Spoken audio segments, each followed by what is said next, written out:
Hi students, welcome back. நம்ம அக்கௌண்டன்சில chapter 2 பேசிக் accounting terms பார்த்துட்டு இருக்கோம். இது அதோட பார்ட் 2 வீடியோ.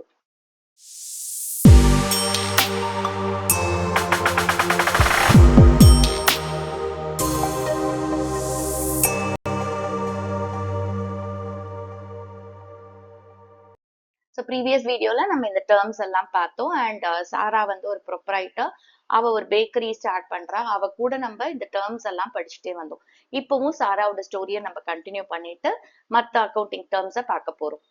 நம்ம பார்க்க போற டேர்ம் குட்ஸ். சாரா வந்து இப்ப அவளோட பேக்கரியை செட் பண்ணிட்டா. நெக்ஸ்ட் அவ என்ன செய்ய போறா? கேக் பேக் பண்ண போறா. இந்த கேக் பேக் பண்றதுக்கு அவளுக்கு இன்கிரீடியன்ஸ் வேணும், like flour, cocoa, sugar, yeast இதெல்லாம். ஸோ இதெல்லாம் வாங்கினாதான் அதை ப்ராசஸ் பண்ணி அதுக்கப்புறமா அவ கேக் செஞ்சு அந்த கேக்கை விற்க முடியும். இததான் நம்ம குட்ஸ் அப்படின்னு சொல்லுவோம். ஓகே, இப்ப வந்து சாரா அவளோட பேக்கரிக்காக ஒரு ஃபர்னிச்சர் வாங்குறா, இல்ல வந்துட்டு ஒரு அவன் வாங்குறா, இல்ல டெலிவரி வேன் வாங்குறா அப்படின்னா அது குட்ஸ் கிடையாது. ஏன்னா அதை விற்க போறது கிடையாது, அவ பிசினஸ்ல யூஸ் பண்ண போறா. ஓகே, சோ அவதான் அதை யூஸ் பண்ண போறா. சோ அதனால அது அசெட்ஸ்ன்னு சொல்றோம். ஓகேவா? பட் இந்த ஐட்டம்ஸ் எல்லாம் இருக்குல்ல, இந்த இன்கிரீடியன்ஸை ப்ராசஸ் பண்ணிட்டு அதுக்கப்புறமா அது கேக்கா கன்வெர்ட் பண்ணி அதை விற்கிறால, இததான் நம்ம குட்ஸ்ன்னு சொல்லுவோம். சோ அப்போ குட்ஸ் அப்படின்னா ஐட்டம்ஸ் ஆஃப் ட்ரேட். ட்ரேடுங்கிறது என்னது? Buying and selling. So purchase பண்ணி சேல் பண்றதுதான் ட்ரேடு. ஓகே, சோ பர்ச்சேஸ் அப்படிங்கிற டேர்ம்ல குட்ஸ்னா என்னன்னு பார்க்கலாம். சி, இப்போ ஒரு ஸ்டேஷனரி ஷாப் இருக்குன்னு வச்சுக்கோங்க. அவங்க என்ன செய்யறாங்க? அந்த ஸ்டேஷனரி ஷாப்புக்கு தேவையானதெல்லாம் சப்ளையர்ஸ் கிட்ட இருந்து வாங்குறாங்க. இப்ப நம்ம டோம்ஸ்ன்னு பார்த்திருக்கோம் இல்லையா? சோ டோம்ஸ்ல இருந்து கலர் பென்சில்ஸ், பென்னு இதெல்லாம் வாங்குறாங்க. அதுக்கப்புறம் இன்னொரு கம்பெனில இருந்து வந்து ஜாமெட்ரி பாக்ஸ், இல்ல வந்து நோட் புக்ஸ், இந்த மாதிரிலாம் வாங்கி அதுக்கப்புறம் கஸ்டமர் கிட்ட சேல் பண்றாங்க. அப்ப இந்த இடத்துல என்ன பண்றாங்க? குட்ஸ பர்ச்சேஸ் பண்ணி ரீசேல் பண்றாங்க. சோ அப்ப ஸ்டேஷனரி ஷாப்பை பொறுத்த வரைக்கும் இதுதான் குட்ஸ். சோ அப்ப பர்ச்சேஸ்ங்கிற கான்டெக்ட்ல குட்ஸ் அப்படிங்கறத வந்து எந்த ஐட்டம்ஸ் எல்லாம் பர்ச்சேஸ் பண்ணி ரீசேல் பண்றாங்களோ அது குட்ஸ். இல்ல அப்படின்னா மேனுஃபேக்சரிங் யூனிட்ஸ் இருக்கு இல்லையா? இப்ப வந்து சாரா இதை மேனுஃபேக்சர் பண்றா, இந்த கேக்க. ஓகே, அப்ப அவளுக்கு ரா மெட்டீரியல்ஸ் தேவைப்படுது. அந்த ரா மெட்டீரியல்ஸ் அவ பர்ச்சேஸ் பண்றால, சோ அந்த ரா மெட்டீரியல்ஸ் வந்து குட்ஸ். ஓகே, சோ அப்ப மேனுஃபேக்சரிங் யூனிட்ஸை பொறுத்த வரைக்கும் ரா மெட்டீரியல்ஸை பர்ச்சேஸ் பண்றத குட்ஸ்ன்னு சொல்லுவோம். And trading companies, that is அப்படியே வாங்கி இந்த சைடு விற்கிறாங்கல்ல, அவங்கள பொறுத்த வரைக்கும் குட்ஸை பர்ச்சேஸ் பண்ணி ரீசேல் பண்றாங்க. சோ அந்த இடத்துல அதை குட்ஸ்ன்னு சொல்லுவோம். இப்ப சேல்ஸ்ங்கிற கான்டெக்ட்ல குட்ஸ்னா எந்த ஐட்டம்ஸ் எல்லாம் அவங்க சேல் பண்றாங்களோ அதை குட்ஸ்ன்னு சொல்லுவோம். Next term stock or inventory. Sara ஒரு நாள் என்ன பண்றா? அவளோட பேக்கரியோட ஸ்டோர் ரூமுக்கு போறா. அங்க பார்த்தா ஒரு சாக் ஃபுல்லா ஃபிளார் இருக்கு, ஒரு சாக் ஃபுல்லா சுகர் இருக்கு. அதுக்கப்புறம் அப்படியே நடந்து வரா. பேக்கரியோட அவன்ல வந்து கேக்ஸ் எல்லாம் பேக் ஆயிட்டு இருக்கு. அதுக்கப்புறம் அப்படியே நடந்து வரா. டிஸ்பிளேல பாத்தீங்கன்னா அழகா கேக்ஸ் எல்லாம் டெக்கரேட் பண்ணி வச்சிருக்காங்க ரேக்ல. ஓகே, சோ அப்போ இந்த ஐட்டம்ஸ் எல்லாம் இன்னும் விற்காம வச்சிருக்காங்கல்ல, இததான் நம்ம ஸ்டாக் ஆர் இன்வென்ட்ரி அப்படின்னு சொல்லுவோம். அப்ப ஸ்டாக் ஆர் இன்வென்ட்ரி அப்படிங்கிறது ஒரு பர்டிகுலர் டேட்ல எந்த குட்ஸ் எல்லாம் இன்னும் சேல் பண்ணல, இல்ல ப்ராடக்ட் மேனுஃபேக்சர் பண்றதுக்கு யூஸ் பண்ணலையோ அதை நம்ம ஸ்டாக் ஆர் இன்வென்ட்ரி அப்படின்னு சொல்லுவோம். ஸ்டாக் அப்படின்றது வந்து ஒரு ஃபர்முக்கு current asset. Okay, current asset அப்படின்னா என்னது? வித்தின் 12 மந்த்ஸ் அதை வந்து கேஷா கன்வெர்ட் பண்ண முடியும். ஓகே, ஸ்டாக் ஆர் இன்வென்ட்ரி வந்து ஓப்பனிங் ஸ்டாக்கா இருக்கலாம், இல்ல க்ளோசிங் ஸ்டாக்கா இருக்கலாம். ஸோ ஸ்டாக்ல வந்து ஓப்பனிங் ஸ்டாக் இருக்கு, க்ளோசிங் ஸ்டாக் இருக்கு. ஓகே, இதை அண்டர்ஸ்டாண்ட் பண்றதுக்கு ஃபர்ஸ்ட் நம்மளுக்கு அக்கௌண்டிங் பீரியட்னா என்னன்னு தெரியணும். எப்பவுமே பிசினஸோட அக்கௌண்டிங் பீரியட் அப்படின்றது ஒரு 12 மந்த்ஸ். ஓகே, எவ்ரி 12 மந்த்ஸ் என்ன செய்வாங்க? அவங்க புக்ஸ் ஆஃப் அக்கௌண்ட்ஸ் எல்லாம் க்ளோஸ் பண்ணி அவங்களோட ப்ராஃபிட் ஆர் லாஸை கண்டுபிடிப்பாங்க. ஓகே, ஸோ இப்போ இந்தியாவில் நம்ம யூஸ்வலா எதை ஃபாலோ பண்ணுவோம்னா, 1st April to 31st March every year. இததான் நம்ம அக்கௌண்டிங் பீரியட் அப்படின்னு சொல்லுவோம். ஒரு வருஷம் 1st ஏப்ரல் 31st மார்ச் நம்ம அக்கௌண்டிங் பீரியட் அப்படின்னு சொல்லுவோம். ஓகே, ஸோ அப்போ ஃபார் எக்ஸாம்பிள் 1st ஏப்ரல் 2025 ஒரு அக்கௌண்டிங் பீரியட் ஸ்டார்ட் ஆகுதுன்னா 31st மார்ச் 2026 எண்ட் ஆகும்.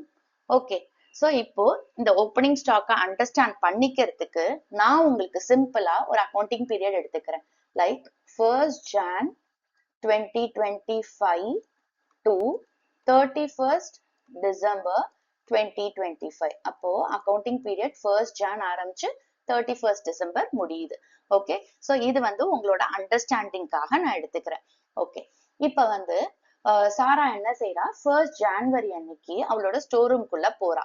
ஸோ ஸ்டோர் ரூம்ல பாத்தீங்கன்னா 25,000 rupees worth உள்ள ஃபிளார் வந்து அப்படியே இருக்கு, ப்ரீவியஸ் இயர்ல இருந்து லெஃப்ட் ஓவரா இருக்கு.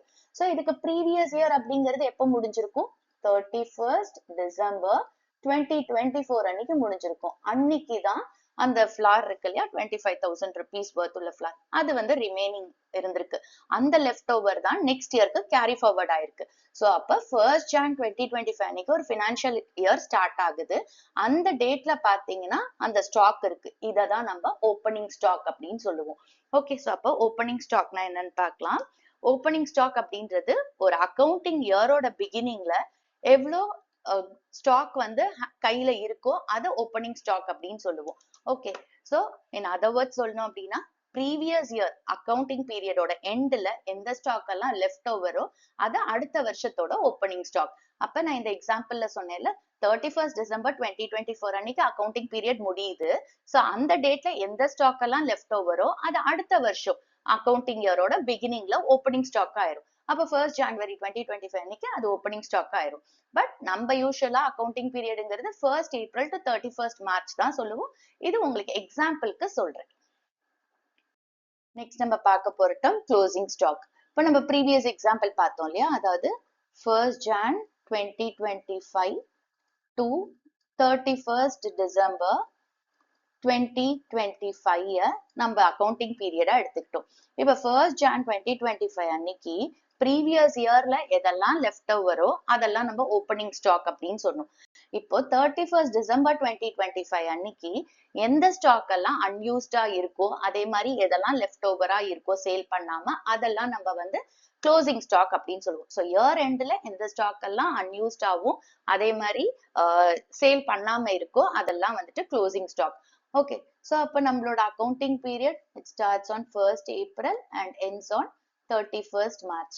அப்போ 31st Marchனா இயர் எண்ட். அந்த இயர் எண்ட் அன்னைக்கு எந்த ஸ்டாக் எல்லாம் லெஃப்ட் ஓவரோ அதை நம்ம க்ளோசிங் ஸ்டாக் அப்படின்னு சொல்லுவோம். இப்போ சாரா என்ன பண்றா, 31st December 2025 அன்னைக்கு அவளோட ஸ்டோருக்கு போறா. அங்க பாத்தீங்கன்னா ஃபிளார் ஒரு சாக்கு மூட்டை இருக்கு, சுகர் ஒரு சாக்கு மூட்டை இருக்கு, அதுக்கப்புறம் அவளோட டிஸ்பிளே ரேக்ல இன்னும் கேக்ஸ் எல்லாம் பாக்கி இருக்கு.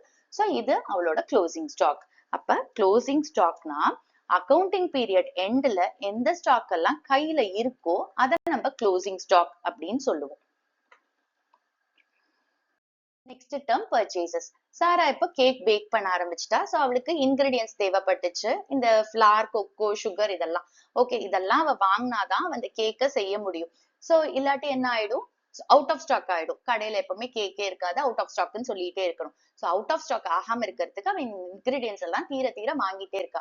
ஸோ இததான் நம்ம பர்ச்சேசஸ் அப்படின்னு சொல்லுவோம். ஸோ பர்ச்சேசஸ் அப்படிங்கிறது குட்ஸை மேனுஃபேக்சர் பண்றதுக்கு ரா மெட்டீரியல்ஸ் வாங்குறத பர்ச்சேசஸ் சொல்லுவோம். அப்படி ரீசேல் பண்றாங்க அப்படின்னா அந்த ரீசேல் பண்றதுக்கு வாங்குற குட்ஸை நம்ம பர்ச்சேசஸ் அப்படின்னு சொல்லுவோம். ஓகே, சோ இந்த கேஸ்ல பாத்தீங்கன்னா சாரா வந்து கேக்க வந்து மேனுஃபேக்சர் பண்றதுக்கு அவளுக்கு ஃபிளார், கொக்கோ, சுகர் இதெல்லாம் அவளோட ரா மெட்டீரியல். இந்த ரா மெட்டீரியலை பர்ச்சேஸ் பண்றால இதை நம்ம பர்ச்சேசஸ் அப்படின்னு சொல்லுவோம். நான் ஒரு ஸ்டேஷனரி ஷாப் எக்ஸாம்பிள் சொன்னேன்ல, சோ ஸ்டேஷனரிக்கு தேவையானதெல்லாம் வாங்குறாங்கல்ல, அந்த குட்ஸை வந்து என்ன செய்வாங்க, ரீசேல் பண்ணிடுவாங்க. சோ அப்ப அந்த குட்ஸ் எல்லாம் பர்ச்சேசஸ் ஸ்டேஷனரி ஷாப்பை பொறுத்த வரைக்கும். ஓகே, சோ அப்ப பர்ச்சேசஸ்ல நம்மளுக்கு கேஷ் பர்ச்சேசஸ் இருக்கு, அதே மாதிரி கிரெடிட் பர்ச்சேசஸ் இருக்கு. நெக்ஸ்ட் நம்ம பார்க்க போற டேர்ம் பர்ச்சேசஸ். இப்ப சாரா வந்து அவளோட பேக்கரியில ஸ்வீட் செய்யணும், திடீர்னு ஃப்ரிட்ஜை திறந்து பாக்குறா, பாலே இல்ல. சோ உடனே என்ன செய்யறா, பக்கத்துல இருக்கிற டைரி பூத்துக்கு ஓடி போய் 2000 rupees worth மில்க வாங்கிட்டு உடனே அந்த ஷாப்கீப்பருக்கு வந்து பணத்தை பே பண்ணிட்டு வந்துடுறா.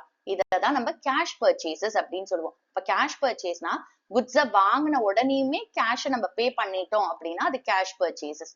Okay, next term credit purchases. Okay, Sara வந்து ஒரு மேஜர் டிஸ்ட்ரிபியூட்டர் ஒருத்தர் இருக்காரு, அவர்கிட்ட வந்து 50 சாக்கு மூட்டை ஃபுல்லா ஃபிளார் சொல்லியிருக்கா.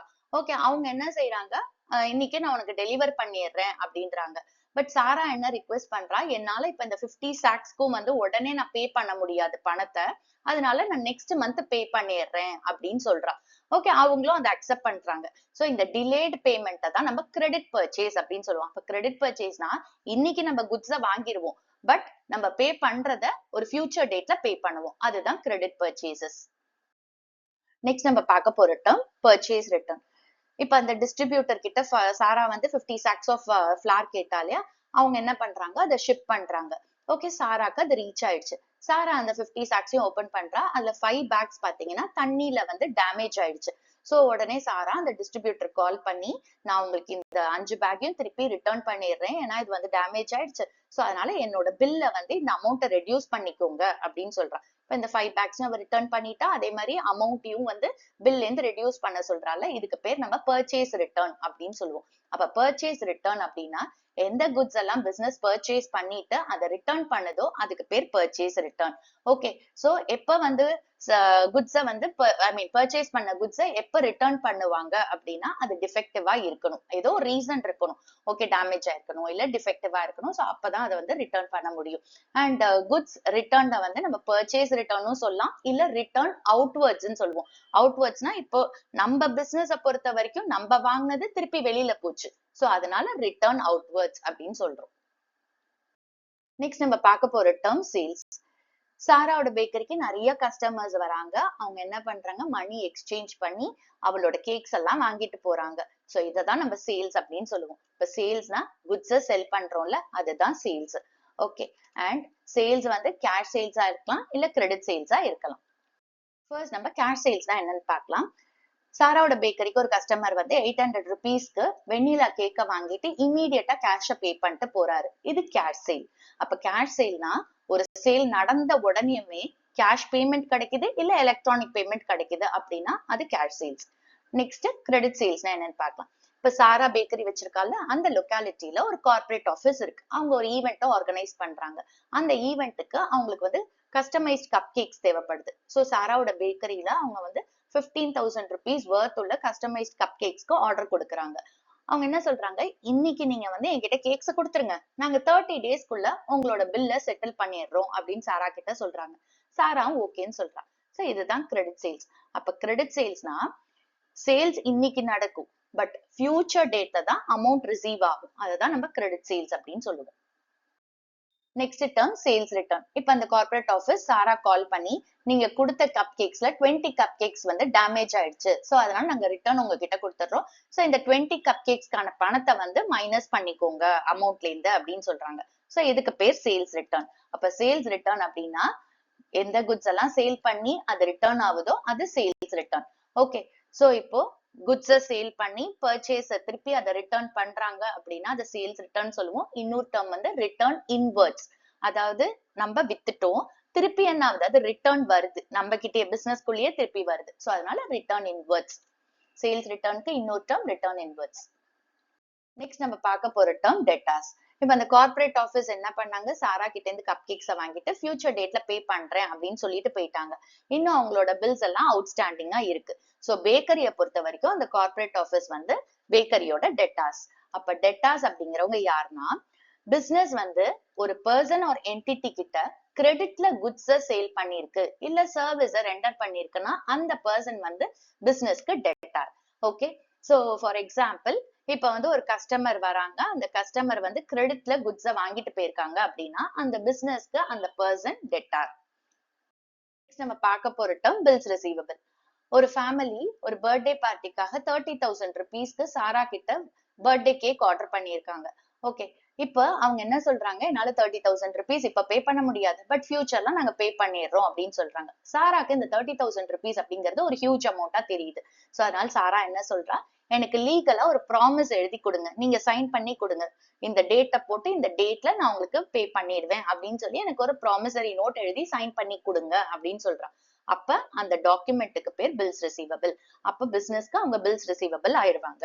சோ பில்ஸ் ரிசீவபிள் அப்படின்றது ஒரு பில் ஆஃப் எக்ஸ்சேஞ்ச். ஓகே, இது வந்து it is accepted by the debtor. அதாவது இந்த இடத்துல ஒரு ஃபேமிலி ஆர்டர் பண்றாங்க, ஃபியூச்சர் டேட்ல பே பண்றேன்னு சொல்றாங்கல்ல, அவங்க என்ன சொல்றாங்க, சரி நான் உங்களுக்கு சைன் பண்ணி கொடுக்குறேன் அப்படின்றாங்க. அவங்க கிரெடிட்ல வாங்குறேன்னு சொல்ற வரைக்கும் அவங்க டெட்டார். இப்ப அதை சைன் பண்ணிட்டாங்கன்னா they become bills receivable. Okay, so அதனால ஒரு ஸ்பெசிஃபைட் டேட்டை மென்ஷன் பண்ணி அந்த டேட்ல உங்ககிட்ட இந்த 30,000 ருபீஸ் பே பண்றேன்னு சாரா கிட்ட சொல்றாங்க. சோ அதுதான் பில்ஸ் ரிசீவபிள் பிசினஸ் பொறுத்த வரைக்கும். சி இப்போ அந்த கார்பரேட் ஆஃபீஸ் 15,000க்கு கப் கேக்ஸ ஆர்டர் பண்ணாங்க இல்லையா. சோ இந்த கார்ப்பரேட் ஆஃபீஸ் வந்து ஃபியூச்சர்ல பே பண்றேன்னு சொன்னாங்க, பட் எங்கேயும் அவங்க சைன்லாம் பண்ணல. சோ இவங்க வந்து பேக்கரிய பொறுத்த வரைக்கும் டெட்டார். ஏன்னா எந்த சைனும் பண்ணல, பட் இன்னும் அமௌண்ட்டையும் பே பண்ணல. இந்த 30,000 ருபீஸ்க்கு பர்த்டே கேக் ஆர்டர் பண்ண இந்த ஃபேமிலி என்ன செய்யறாங்க, நான் ஃபியூச்சர் டேட்ல பே பண்றேன்னு சொல்லிட்டு ஃபியூச்சர் டேட்ல பே பண்றேன்னு சொல்ற வரைக்கும் அவங்க டெட்டார். இப்ப என்ன சொன்னா சாரா, நீங்க அதுக்கு எனக்கு ஒரு லீகலா எழுதி சைன் பண்ணி கொடுங்கன்னா. சோ அந்த ஃபேமிலி என்ன செஞ்சாங்க, அக்செப்ட் பண்ணிக்கிட்டாங்க. அப்ப அந்த டெட்டார் என்ன செய்யறாரு, அக்செப்ட் பண்ணிக்கிறாரு. நான் எழுதி கொடுத்துட்றேன் உங்களுக்கு, நான் நெக்ஸ்ட் மந்த் இந்த டேட்ல உங்களுக்கு இந்த 30,000 ருபீஸ பே பண்றேன் அப்படின்னு எழுதி கொடுத்துட்டாரு. சோ அப்ப இந்த ஃபேமிலி என்னவா எழுது, பிசினஸ பொறுத்த வரைக்கும், அதாவது பேக்கரிய பொறுத்த வரைக்கும் பில்ஸ் ரிசீவபிள். ஓகே, இதுதான் difference between debtor and bills receivable. Next term trades receivable. Okay, இப்ப அந்த கார்ப்பரேட் ஆஃபீஸ் யாரு, பேக்கரிக்கு டெட்டார். ஓகே, அந்த டெட்டாரோட வேல்யூ எவ்வளோ, அவங்க 15,000 ருபீஸ் அந்த கப் கேக்கு பே பண்ணும். ஓகே, நெக்ஸ்ட் வந்து இந்த ஃபேமிலி பர்த்டே கேக் பர்ச்சேஸ் பண்ணாங்கல்ல, இவங்க பிசினஸ்க்கு யாரு, பில்ஸ் ரிசீவபிள். சோ இவங்க வந்து 30,000 ருபீஸ் இன்னும் பே பண்ணும். சோ அப்ப இந்த டெட்டாரையும் பில்ஸ் ரிசீவபிளையும் நம்ம ஆட் பண்ணா பேக்கரியோட ட்ரேட்ஸ் ரிசீவபிள் வந்து 45,000 rupees. ஓகே, அப்ப ட்ரேட்ஸ் ரிசீவபிள்னா sum total of debtors and bills receivable. டெட்டார்ஸையும் பில்ஸ் ரிசீவபிளையும் ஆட் பண்ணா நம்மளுக்கு ட்ரேட்ஸ் ரிசீவபிள் கிடைக்கும். அண்ட் ட்ரேட்ஸ் ரிசீவபிள் அப்படின்றது சேல் பண்ண குட்ஸ் ஆர் சர்வீசஸ்க்கு நம்மளுக்கு கிடைக்க வேண்டிய அமௌண்ட் தான் ட்ரேட்ஸ் ரிசீவபிள். இன்னும் அந்த அமௌண்ட் கிடைக்கல, இந்த டெட்டார் இன்னும் பே பண்ணல, இந்த பில்ஸ் ரிசீவபிள் இன்னும் பே பண்ணல, நம்ம ரிசீவ் பண்ண வேண்டிய பணம், அதனால இன்னும் அந்த அமௌண்ட் வரல. நம்ம குட்ஸ் சேல் பண்ணிட்டோம், இல்ல சர்வீசஸ் ரெண்டர் பண்ணிட்டோம், ஆனா இன்னும் நம்மளுக்கு அமௌண்ட் கையில வரல, அதுதான் நம்ம ட்ரேட்ஸ் ரிசீவபிள்னு சொல்லுவோம். சோ ட்ரேட்ஸ் ரிசீவபிள்ல டெட்டார்ஸ் அண்ட் பில்ஸ் ரிசீவபிள் இருக்கும். So debtors and bills receivable add பண்ணா நம்மளுக்கு ட்ரேட்ஸ் ரிசீவபிள் கிடைக்கும். நெக்ஸ்ட் நம்ம பார்க்க போற டேர்ம் கிரெடிட்டார். ஞாபகம் இருக்கா, சாரா வந்து ஒரு மேஜர் டிஸ்ட்ரிபியூட்டர் கிட்ட இருந்து 50 sacks ஆஃப் ஃபிளார் வாங்கினா ஃபியூச்சர்ல பே பண்றேன்னு சொல்லியிருக்கா, இன்னும் அவ பே பண்ணல. சோ அந்த மேஜர் டிஸ்ட்ரிபியூட்டர் இந்த பேக்கரியோட கிரெடிட்டார். அப்ப கிரெடிட்டார் யாருன்னா ஒரு பர்சன் இல்ல என்டிட்டியா இருக்கலாம். இப்போ ஒரு பிசினஸ் வந்து ஒரு பர்சன் ஆர் என்டிட்டி கிட்ட இருந்து குட்ஸ் ஆர் சர்வீசஸ பர்ச்சேஸ் பண்ணிருக்காங்க, பட் இன்னும் அதுக்கு பே பண்ணல அப்படின்னா அந்த பர்சன் தான் கிரெடிட்டார் அந்த பிசினஸ்க்கு. ஓகே, இப்ப இந்த கேஸ்ல சாராவோட பேக்கரிக்கு அந்த சப்ளையர் தான் கிரெடிட்டார், ஏன்னா இன்னும் சாரா அந்த பணத்தை பே பண்ணல. Next term bills payable. Sara அவளோட கப் கேக்ஸ் எல்லாம் பேக் பண்றதுக்கு கஸ்டமைஸ்ட் பாக்ஸஸ் தேவைப்படுது. சோ அதனால ஒரு பேக்கேஜிங் சப்ளையரை லொகேட் பண்ணி அவங்க கிட்ட 10,000 ருபீஸ்க்கு ஆர்டர் கொடுத்துட்டு இந்த 10,000 ருபீஸை நான் உங்களுக்கு 60 டேஸ்ல பே பண்றேன் அப்படின்னு சொல்றா. ஓகே, அந்த பேக்கேஜிங் சப்ளையரும் ஓகே அப்படின்னு சொல்லிட்டு, ஆனா அவர் என்ன சொல்றாரு, நீங்க எனக்கு ரிட்டர்ன்ல எழுதி கொடுங்க, ஒரு ப்ராமிஸ் எழுதி கொடுங்க, இந்த மாதிரி இந்த 10,000 ருபீஸ உங்களுக்கு இந்த 60 டேஸ்ல நான் பே பண்ணிடுவேன் அப்படின்னு சொல்லி எனக்கு எழுதி கொடுங்க அப்படின்னு அவர் கேட்கிறாரு. ஓகே, இவளும் அதை எழுதி சைன் பண்ணி கொடுக்குறா. சோ அப்ப இந்த பேக்கேஜிங் சப்ளையர் இந்த பேக்கரிக்கு பில்ஸ் பேயபிள் ஆயிடுறாரு. ஓகே, சோ அப்ப பில்ஸ் பேயபிள் அப்படின்றது எப்போ ஒரு பர்சன் ஒரு கிரெடிட்டார் பில் ஆஃப் எக்ஸ்சேஞ்ச அக்செப்ட் பண்றாரோ அவர் வந்து பில்ஸ் பேயபிள் ஆயிடுவாரு. ஓகே, சோ அப்ப எவ்வளவு அமௌண்ட் பே பண்ணும் அண்ட் எந்த டேட்ல பே பண்ண போறா அப்படின்னு சொல்லி அதை எழுதி சைன் பண்ணிட்டா இது வந்து பில்ஸ் பேயபிள். அதாவது அந்த பர்சன் ஒரு என்டர்பிரைஸ் வந்து பில்ஸ் பேயபிள் ஆயிடுவாங்க.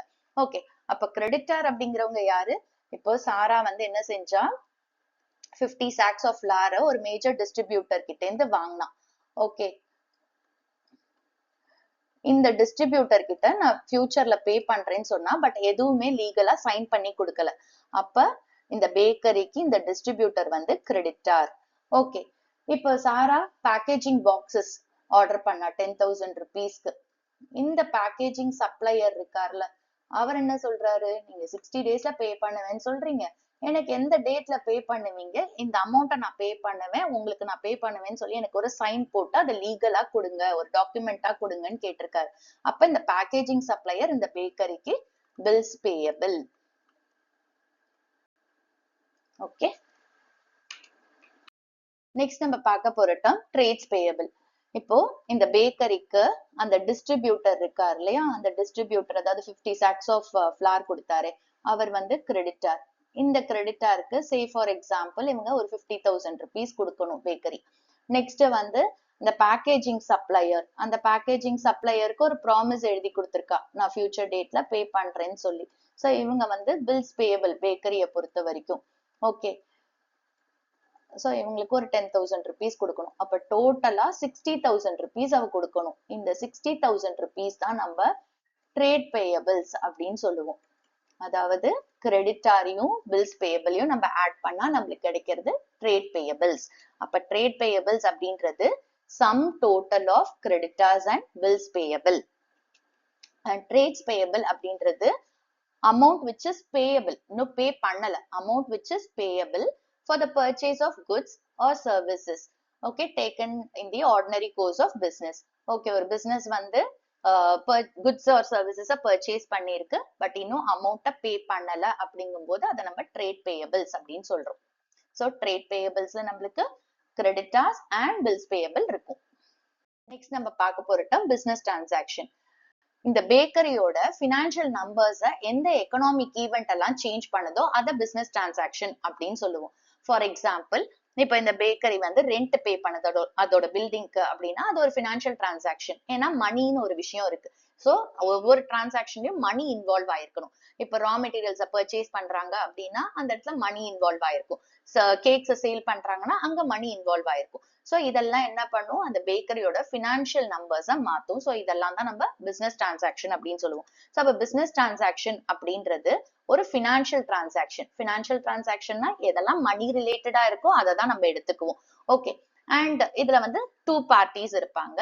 அண்ட் இந்த பிசினஸ் டிரான்சாக்ஷன்னால தான் நம்மளுக்கு அக்கௌண்டிங் ப்ராசஸ் அப்படிங்கிற ஒரு விஷயமே ஸ்டார்ட் ஆகும். அப்ப அந்த என்டர்பிரைஸ் என்ன பண்ணும், அதோட புக்ஸ் ஆஃப் அக்கௌண்ட்ஸ்ல எல்லாத்தையும் ரெக்கார்ட் பண்ணும். என்னென்ன நடந்திருக்கு, என்னென்ன ஈவெண்ட்ஸ் ஆயிருக்கு, அது எல்லாமே மணி ரிலேட்டட் ஈவெண்ட்ஸ் தான் ரெக்கார்ட் பண்ணும். இப்ப என் கஸ்டமர் வந்தாரு, என்னை பார்த்து சிரிச்சாருன்னு சொல்லி அதை ரெக்கார்ட் பண்ணாது. ஓகே, ஒரு கஸ்டமர் வந்தாரு, இவ்வளவு வர்த் உள்ள குட்ஸ வாங்கிட்டு போயிருக்காரு அப்படின்னா அதை தான் ரெக்கார்ட் பண்ணும். சோ அப்ப மணி ரிலேட்டட் இதை தான் நம்ம புக்ஸ் ஆஃப் அக்கௌண்ட்ஸ்ல ரெக்கார்ட் பண்ணுவோம். ஓகே, சோ எல்லாமே குவான்டிடேட்டிவா இருக்கிறதா ரெக்கார்ட் பண்ணுவோம், குவாலிட்டேட்டிவா இருக்கிறத ரெக்கார்ட் பண்ண மாட்டோம். அண்ட் இன் சிம்பிள் சொல்லணும் அப்படின்னா business transaction is exchange of money, goods or services. And இந்த பிசினஸ் டிரான்சாக்ஷன்னால ஒரு என்டர்பிரைஸோட பினான்சியல் பொசிஷன் சேஞ்ச் ஆகும். டிரான்சாக்ஷன் வந்து கேஷ் டிரான்சாக்ஷனா இருக்கலாம், இல்ல கிரெடிட் டிரான்சாக்ஷனா இருக்கலாம். கேஷ் டிரான்சாக்ஷன் அப்படின்றது இமீடியட்டா கேஷ பே பண்றது இல்ல கேஷ ரிசீவ் பண்றத நம்ம கேஷ் டிரான்சாக்ஷன் அப்படின்னு சொல்லுவோம். கிரெடிட் டிரான்சாக்ஷன் அப்படின்னா அந்த கேஷ ஃபியூச்சர் டேட்ல ரிசீவ் பண்றேன் இல்ல ஃபியூச்சர் டேட்ல பே பண்றேன் அப்படின்னு சொன்னா அது credit transaction. Next term voucher. Sara ஒவ்வொரு வாட்டியும் இன்கிரீடியன்ஸ் வாங்கும் போதோ இல்ல பில்ஸ பே பண்ணும் போதோ அவ ரிசீவ் பண்ற ரெசிப்ட் என்ன பண்றா, ஃபைல் பண்ணிட்டே வரா. இததான் நம்ம வவுச்சர் அப்படின்னு சொல்லுவோம். அப்ப வவுச்சர்னா ஒரு டிரான்சாக்ஷன் நடந்திருக்கு அப்படிங்கிறதுக்கான எவிடன்ஸ். சோ வவுச்சர்ல நம்மளுக்கு 2 டைப் இருக்கு. ஒன்னு சோர்ஸ் வவுச்சர், இன்னொன்னு அக்கௌண்டிங் வவுச்சர். சோர்ஸ் வவுச்சர் அப்படிங்கிறது ஒரு டிரான்சாக்ஷன் நடந்திருக்கு அப்படிங்கிறதுக்கான எவிடன்ஸே அந்த சோர்ஸ் வவுச்சர் தான். அண்ட் சோர்ஸ் வவுச்சருக்கு எக்ஸாம்பிள் பாத்தீங்கன்னா cash memo, invoice, bills, receipts இதெல்லாம். அண்ட் அக்கௌண்டிங் வவுச்சர் அப்படிங்கிறது இந்த சோர்ஸ் வவுச்சர்ல இருந்து நம்ம ப்ரிப்பேர் பண்ணுவோம். அப்ப எதை டெபிட் பண்ண போறோம், எந்த அக்கௌண்ட்டை கிரெடிட் பண்ண போறோம் அப்படிங்கிறது. சோ டெபிட்னா என்ன, கிரெடிட்னா என்னங்கிறத அப்புறம் நம்ம பார்க்கலாம். அடுத்த டேர்ம் புக் ஆஃப் அக்கௌண்ட்ஸ். சாரா வந்து இப்ப எல்லா வவுச்சர்ஸையும் எடுத்து ஒரு புக்குள்ள ரெக்கார்ட் பண்றான். அந்த புக்குக்கு பேர் தான் புக் ஆஃப் அக்கௌண்ட்ஸ். ஒரு சிஸ்டமேட்டிக்கா அதை ரெக்கார்ட் பண்ணிட்டே வரா. இப்போ இந்த புக் ஆஃப் அக்கௌண்ட்ஸ்ல எப்படி இந்த டிரான்சாக்ஷன்ஸ் எல்லாம் ரெக்கார்ட் பண்ணுவாங்க அப்படின்னா பிசினஸோட பாயிண்ட் ஆஃப் வியூல ரெக்கார்ட் பண்ணுவோம். ஏன்னா நம்ம ஒரு கான்செப்ட் பார்த்தோம், ஓனர் வேற பிசினஸ் வேற. ஓகே, சோ அப்போ புக் ஆஃப் அக்கௌண்ட்ஸ் அப்படின்றது பினான்சியல் டிரான்சாக்ஷன்ஸ், மணி ரிலேட்டட் டிரான்சாக்ஷன்ஸை மட்டும் தான் ரெக்கார்ட் பண்ணுவோம். ஓகே, பிசினஸ் என்ன மணி ரிலேட்டட் டிரான்சாக்ஷன்ஸ்குள்ள எல்லாம் என்டர் ஆயிருக்கோ அதெல்லாம் தான் இந்த புக்ஸ்குள்ள நம்ம என்டர் பண்ணுவோம். ஓகே, இந்த புக்ஸ் ஆஃப் அக்கௌண்ட்ஸ்ல ஜர்னல் அண்ட் லெட்ஜர் இருக்கு. இதெல்லாம் என்னங்கிறத நம்ம பின்னாடி பார்க்கலாம். Next term account.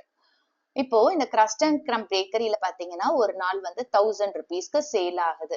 இன்னொரு நாள் 2000 ருபீஸ்க்கு இன்கிரீடியன்ஸ் வாங்கியிருக்காங்க.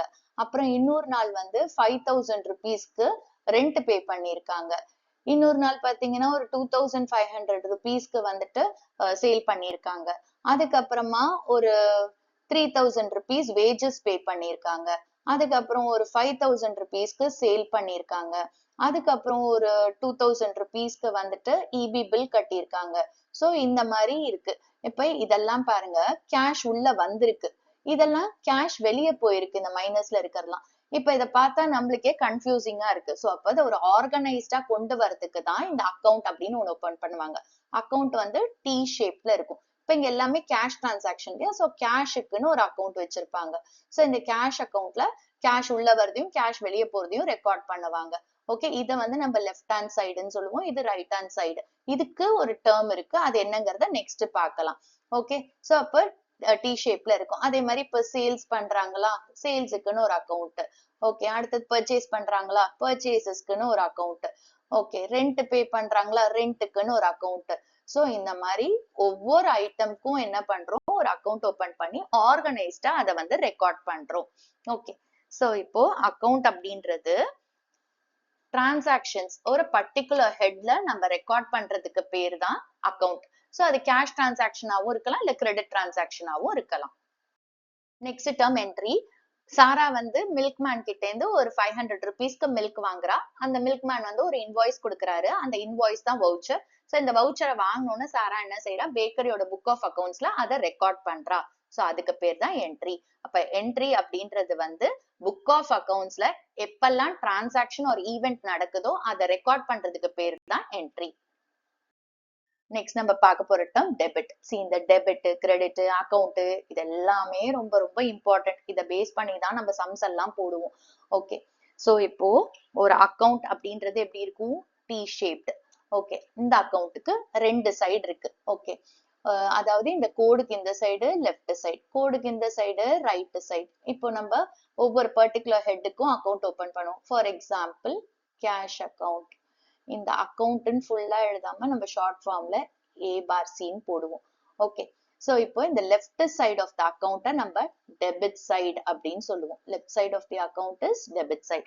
அப்ப எந்த என்ட்ரிஸ் எல்லாம் நம்ம டெபிட் பண்ணுமோ அதெல்லாம் நம்ம டெபிட்ல எழுதுவோம். எந்த என்ட்ரிஸ் எல்லாம் நம்ம டெபிட் பண்ணுமோ அதெல்லாம் டெபிட்ல வரும். ஓகே, கோடுக்கு இந்த பக்கம் வரும். இதுதான் டெபிட். Next term credit.